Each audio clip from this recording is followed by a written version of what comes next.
Bruce Melody na The Ben bagiranye amasezerano mu rugo kwa Coach Gaël. Amasezerano bakoze hagati y'abahanzi bombi na amasezerano meza cyane shatse kutwereka yuko tugomba gushyigikira umuziki nyarwanda. Kuvuga ngo The Ben ari gutegura igitaramo cya New Year Groove, byumvikane ko Bruce Melody azakitabira kuri za miliyoni ze 10 azaba zikenyereyeho. Ngira ngo wabonye inkuru ya mwarimu Kirema, inkuru yo kuba yiyahuye. Ngira ngo ikintu ngiye nasaba abantu biyahura, yego, bajye basiga badusezeye. Hariya mu mujyi kwa Makuza hiyahurira abantu benshi cyane. Ese mwarimu Kirema we ni indi style yabazanye yo kujya kwiyahurira mu mazi? Kuko reka nkuhe inkuru by'umwihariko nanayihana n'abakurikiranye Truth TV Rwanda. Ya ku bwato ngo hari ubwato buhari ngo bagenda banyonga, yari yambaye ijire ya indi tuma umuntu atarohama. Urakoze cyane. Yahise akuramo ya jire ngo abagize gute, abayijugunye mu mazi, ngo mwarimu Kirema nawe ahita yijugunya mu mazi. Mwarimu Kirema yarafitanye ikibazo n'umugore we, koko bikaba byatumye aricyo cyamuteye kujya kwiyahura. Ngo yekera kubona umuntu ava muri hip hop akajya muri R&B akagera ku rwego rwose Kalifani agezeho mu buryo bw'imiririmbire. Barimo barashaka amafaranga, urumva hip hop hari ryababona itarimo yinjiza. Ako umugore umudamu wabyariye muri bisi wamwumvishe. Uyu munsi rero imodoka y'umunsi ni Shangan Deepo S07. Ni imodoka nziza cyane, plug-in hybrid. Eyo Proski, uyu ni P1 promoter, iyi ni Truth TV Rwanda. Ndongeye ndagarutse by'umwihariko ndi kumwe na GB.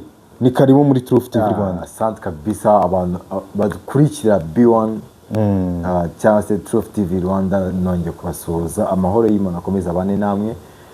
Ni kuri wa munsi rero wa 11 ukwezi kwa 11 n'ubundi urumva ko iyi mibare ihuye ari ine, bari ibintu by'umugisha. Hari n'umuntu wambwiye ngo buriya iyi mibare ihuye ngo yangunga ibintu biba birimo umugisha cyane. By'umwihariko rero turagarutse kugira ngo tuganire ku makuru ahari muri showbiz, muri entertainment. By'umwihariko reka duhere kuri inkuru ya Bruce Melody ndetse na The Ben. GB, by'umwihariko ngira ngo wabikurikiranye, Bruce Melody na The Ben bagiranye amasezerano mu rugo kwa Coach Gaël, mu rugo iwe muri salo niho bagiraniye aya masezerano. By'umwihariko bivuga ngo Bruce Melody nazajya yitabira igitaramo cya The Ben azajya yishyurwa miliyoni 10, ariko by'umwihariko abe active kandi abe yizewe ko agomba kwitabira. Yego. Sinzi niba hari icyo babivugaho, kubera yuko mu minsi ishize byaragaragaye ko hari saga yo kuba bari bafitanye ibibazo, ariko ukumva ni mu bafana biri kuvugwa cyane. Babaza umwe akabyitarutsa, babaza Bruce Melody cyangwa se The Ben, buri wese akabyitarutsa.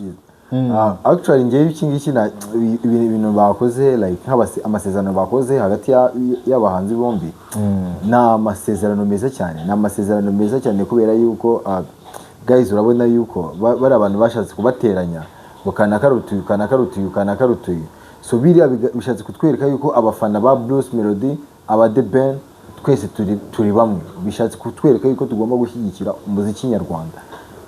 Tugavuga ati okay, gukunda umuhanzi ntabwo tubyanze, sibyo, ariko nyine tugomba kubikora, ariko ukavuga ati mu gukunda wa muhanzi no gushyigikira umuziki nyarwanda. So bigaragaza ko nta beef hari, bigaragaza ko na amasezerano meza cyane agaragaza yuko umubano mwiza uri hagati yabo. Yego, na amasezerano y'ubwiyunge n'ubushuti, ndetse hakahita hakurikiranamo no kuba bagiye gukorana business.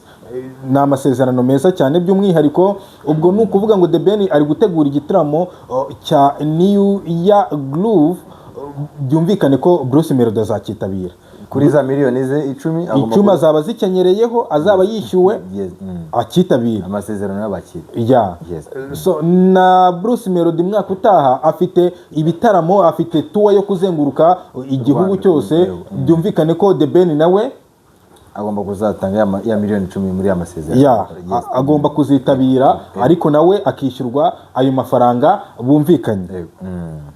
GB, sinzi niba hari indi nkuru ufite aho ngaho tukagenda tuyiganirira abakurikiranye Truth TV. Kora subscribe tujye tubona gatanu ku kandi, kubera yuko iyi ni Truth TV Rwanda.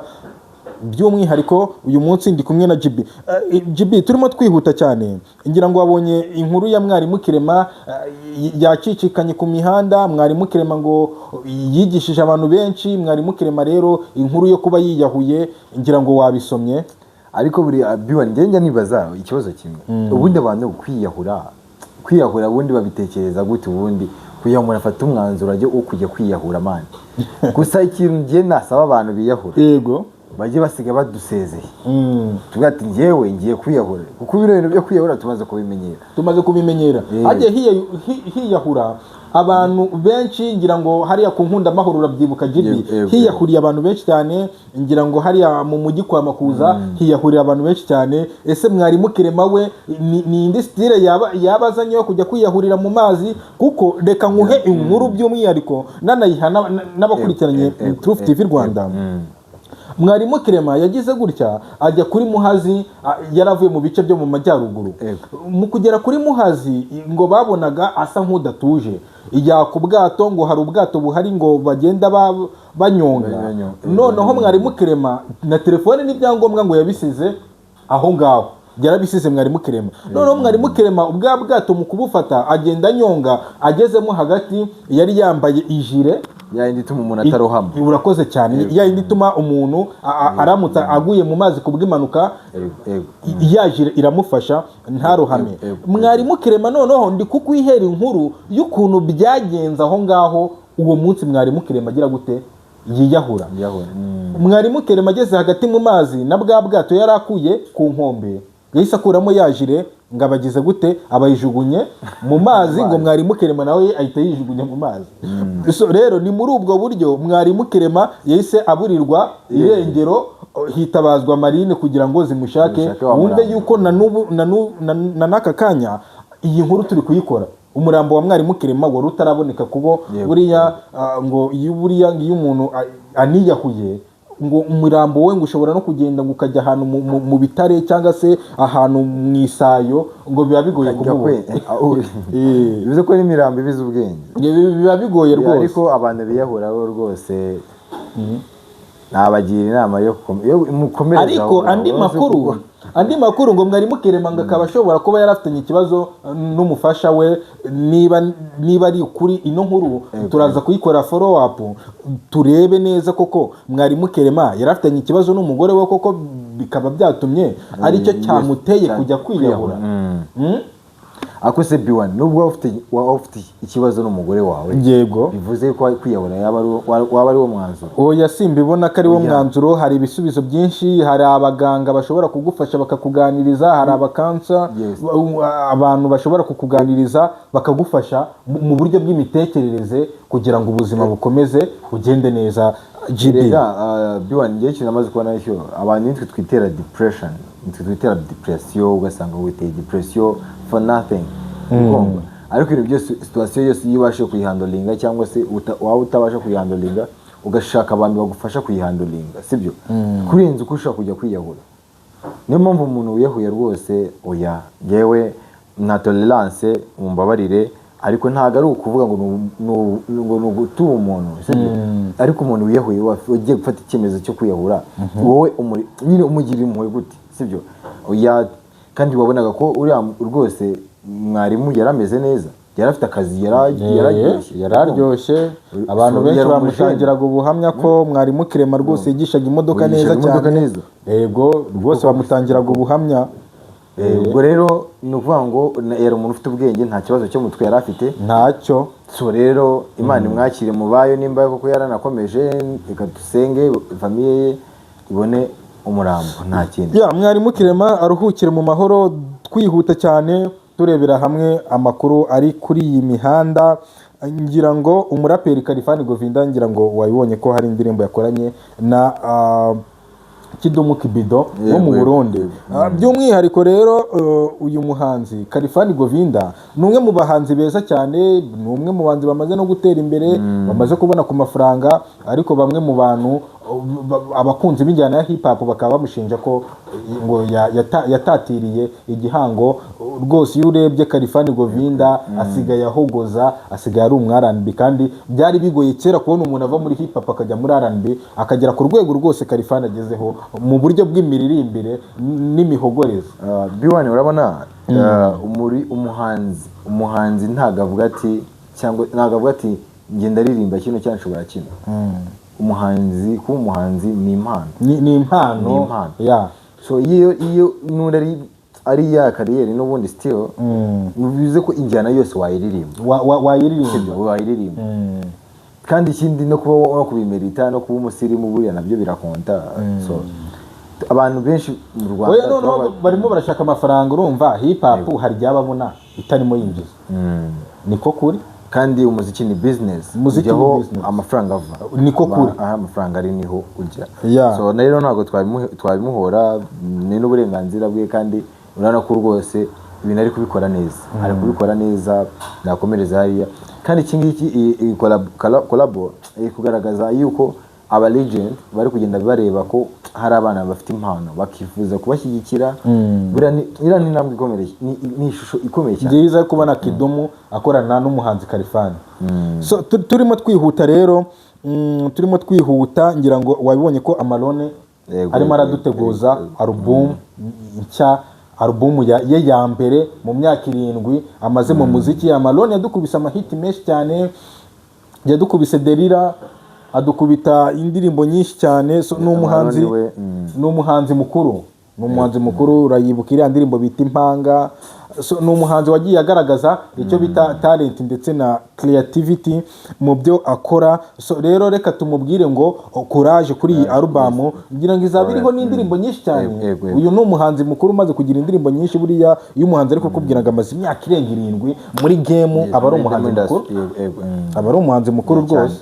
So ngira ngo rero umunsi w'igitaramo nugera tuzabimenyesha n'abantu. Na Amalone ngira ngo twazamushaka tuzaganira cyane rwose. JB Amalone reka tuzamushake tuganire, ariko by'umwihariko reka tubanze dushake umuntu bita Jihad, umushu w'abashu, umuzane muri Truth TV Rwanda. Nta kibazo rwose, umushu tumuganirize.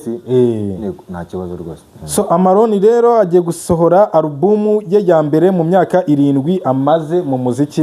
Nibyo twari turimo tuvuga. Ako umugore umudamu wabyariye muri bisi wamwumvishe?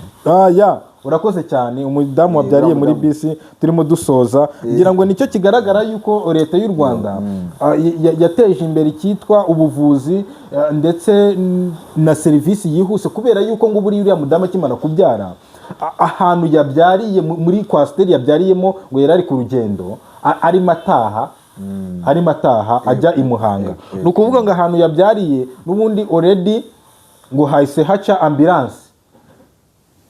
Uwo mudamu uriya wa mudamu wari urimo abyara bahita bamushyira muri ambulance, bahita bamuha ubutabazi bw'ibanze vuba, urumva, bahita bahamagara indi mbangukiragutabara yo kuri centre de santé. Ibintu byose byagenze neza, urebye nicyo kigaragaza ko mu Rwanda ibintu byose birihuta kandi ni serivisi binoze. U Rwanda ni rwiza cyane, niyo mpamvu perezida wacu, papa wacu, muzehe wacu, cyubahiro ni icye kabisa, ni icye. Nubwo ari kutubwira ati tumuhe umwanya nawe aruhuke, warabyumvishe mu kiganiro bundi yakoze. Inama yitabiriye, so yango warabikurikiranye.